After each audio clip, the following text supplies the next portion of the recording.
Maintenant, on va passer à l'étape suivante, qui est la préparation des plans de structure. Le principe de la suite applicative va être de conserver l'associativité entre les différents objets. Donc ici, on va travailler directement sur le même modèle que celui de Damien pour générer les plans qui seront mis à jour au fil du développement du navire. Donc de la même manière, on recherche le modèle, on l'ouvre. On voit que les modifications de Damien ont bien été prises en compte. La première étape, c'est donc de charger la géométrie en mémoire pour aller plus vite. Et ici, on va pouvoir visuellement, avec un assistant, filtrer notre affichage donc par catégorie d'objets.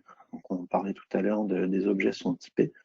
Donc, on peut aisément filtrer pour chaque catégorie, afficher uniquement, par exemple, les cloisons transversales ici. Une fois qu'on a filtré notre 3D, qu'on l'a préparé pour notre mise en plan, on va pouvoir ouvrir la mise en plan pour créer les sections, par exemple transversales du navire. L'étape numéro 1, c'est de sélectionner le modèle 3D à partir duquel on va créer ces sections. Voilà, on sélectionne notre modèle filtré et ensuite, ici, on va utiliser un modèle préconfiguré de vue qu'on va aller chercher dans un catalogue. Donc, on peut avoir tout un catalogue de vues préconfiguré. Les paramètres sont présélectionnés. Il reste à spécifier le plan ou l'objet que l'on va vouloir mettre en plan.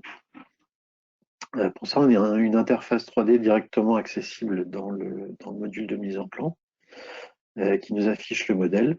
On va sélectionner directement l'objet que l'on veut mettre en plan.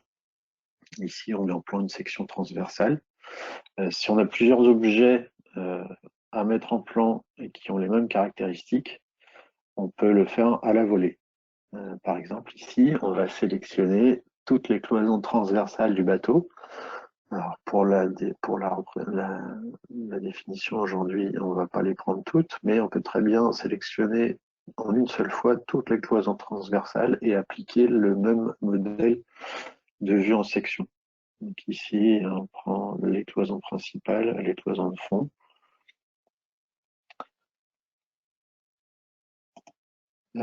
Une fois les éléments sélectionnés, il faut vérifier tous les paramètres.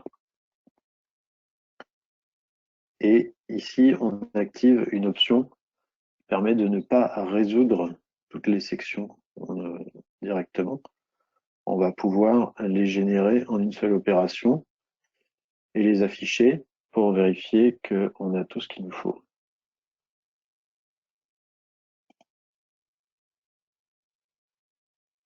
Voilà, on a une prévisualisation de toutes nos sections. Elles ne sont pas encore résolues. On va pouvoir les résoudre, en résoudre une par exemple, pour vérifier que l'on a bien rentré les bons paramètres.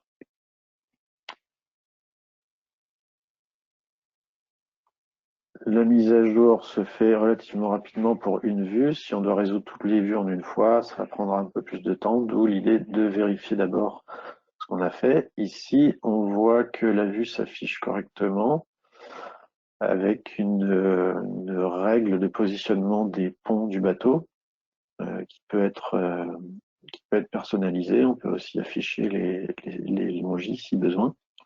Donc on vérifie que notre style de vue est le bon.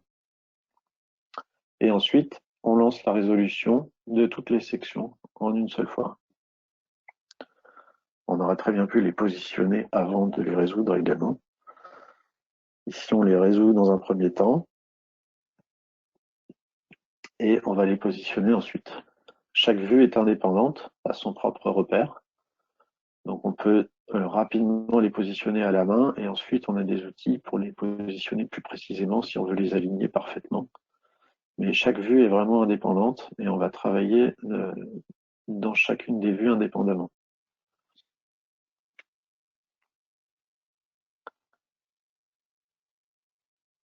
Ensuite, on va passer à l'habillage de ces vues. Alors, il faut voir que les vues sont un résultat du modèle 3D. On n'a aucune intervention de dessin dans les vues à faire. Ici, les seules interventions manuelles qu'on va avoir, c'est de l'habillage qui est associatif avec les objets du modèle 3D. Donc, encore une fois, on va dans un catalogue, on sélectionne la notation dont on a besoin. Tout cela, évidemment, paramétrable et personnalisable en fonction des besoins de chaque chantier. Et on sélectionne à l'écran les objets que l'on veut annoter. Ici, un profilé. Et on récupère automatiquement ces caractéristiques depuis le modèle 3D. On va ensuite propager la notation sur les autres raidisseurs, par exemple. Donc, on a des objets spécifiquement conçus pour cela, qui peuvent être évidemment développés dans le sens que l'on veut et complètement personnalisables. Donc, on sélectionne la notation d'origine et on veut la propager. On va vouloir rajouter dans cette liste tous les raidisseurs que l'on veut propager. Voilà, ici, on voit que ma souris a dérapé, mais c'est pas grave, l'objet est totalement paramétré, donc si on l'agrandit, il va sélectionner les autres raidisseurs qu'il traverse. On peut rectifier le positionnement, remettre l'angle correct, par exemple, déplacer la notation. Elle va se mettre à jour en fonction de son contexte. Donc ici, on a toujours la première annotation qui apparaît. Dès qu'on arrive par-dessus, elle est supprimée.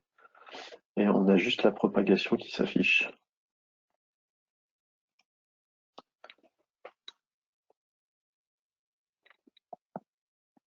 Voilà pour l'habillage des vues. Évidemment, on peut générer toutes sortes d'annotations, donner les épaisseurs de cloison. De la même manière, on va pouvoir générer les vues de dessus, donc les vues de pont. Sur le même principe exactement que pour les sections, on va de nouveau filtrer notre modèle 3D, afficher les objets dont on va avoir besoin et générer une vue de structure.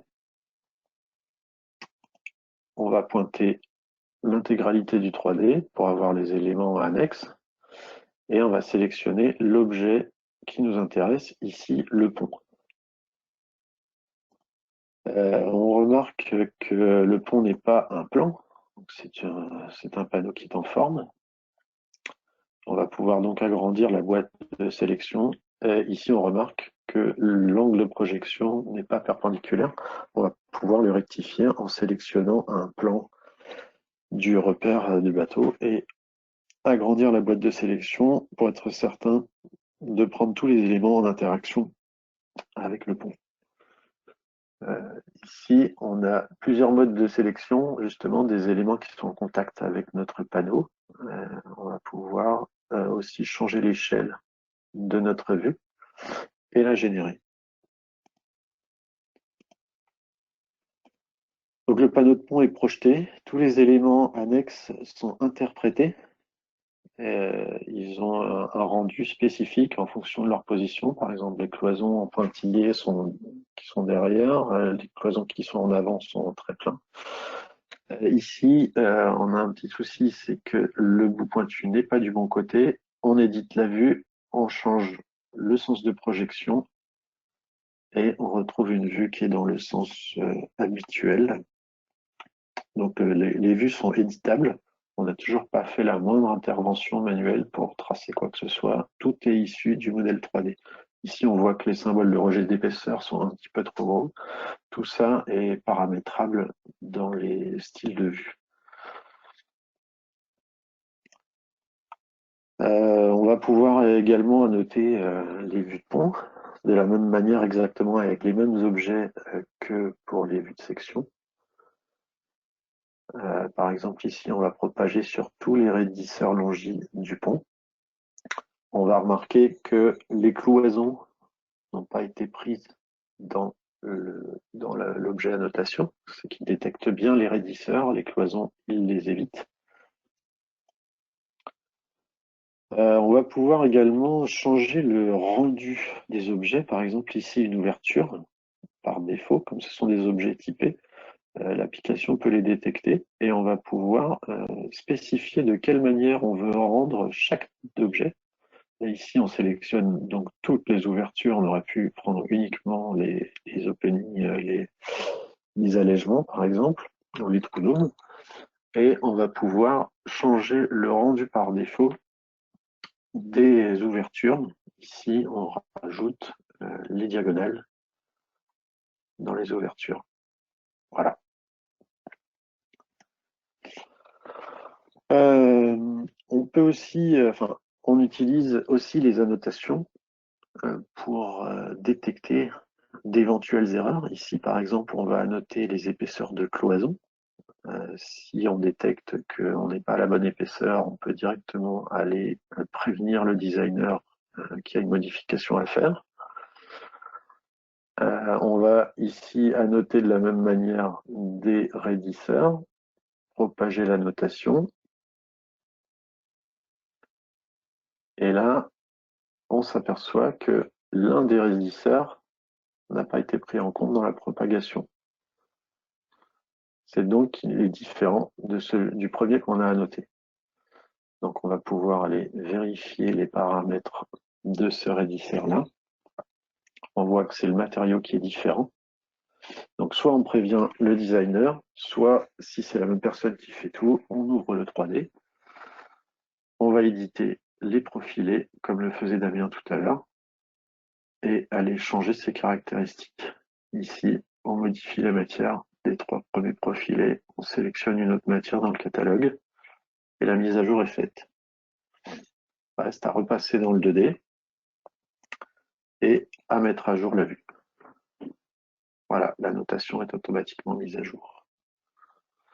De la même manière qu'on projette un modèle surfacique, on verra dans le prochain webinaire qu'une fois qu'on est passé en volumique, c'est exactement la même technique.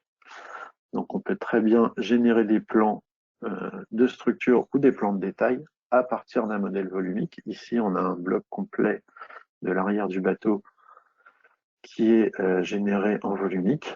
On va, avec exactement les mêmes méthodes, générer des vues, à la différence près que le rendu de la vue sera différent. On aura bien les épaisseurs qui s'affichent et les sections complètes de profilés qui s'affichent. Le reste est toujours interprété. On n'est donc pas dans une projection mécanique, on est vraiment dans une projection interprétée spécifiquement avec des règles métiers.